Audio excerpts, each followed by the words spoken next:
Hey Hey Amber. everyone. Okay, so what did you do? So this was my third attempt. I originally bought the on-demand 30 days. I was working at the time, so I figured that wasn't enough for me. So I upgraded to the live course so I could have more time. I ended up losing my job because I failed on the second try. Oh no. I lost my job 2 weeks before I tested on my third try.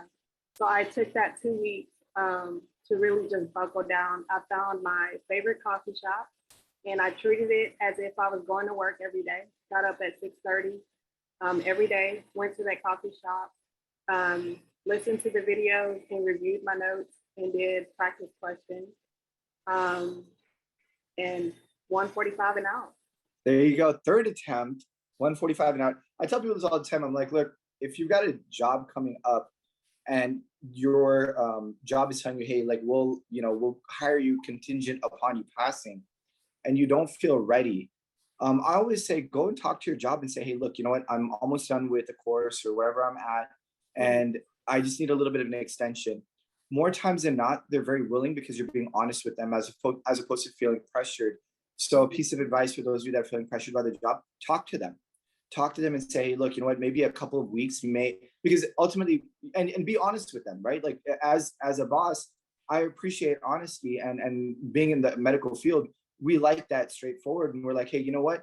If I go to my attending to boss and say, look, I need a couple of weeks, I'd rather pass in a couple of weeks with an extension rather than fail and then 45 days later and you fired me, right? So I mean, in that sense, it's a piece of advice that I tell people all the time. But now, what are you doing? Um, I've been applying, and I also actually went back to try and get my job back. That's potential. Um, Okay. I also want to say that I had two tutoring sessions with Jocelyn. She was great. She showed me how to break down the questions, and I forgot what she called the words, but there are words in the question that jump out at you. Yeah, the little clue words. Yeah. Yeah. And so she taught me that, and that really helped. Advice that I would give everyone, consistency is key. Like it really is. And also stay calm.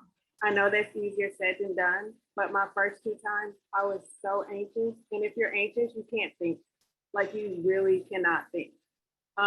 So this third time that I went in confident and I just took the test and I did ask graph on what I could use it on and I stuck to the method. And There you go. I mean, it's not rocket science. I say it all the time. It's just hard work and then all the little things that I've showed you. And I'm so glad you took advantage of it. Congratulations, thank Amber. you. You're very welcome. Take care.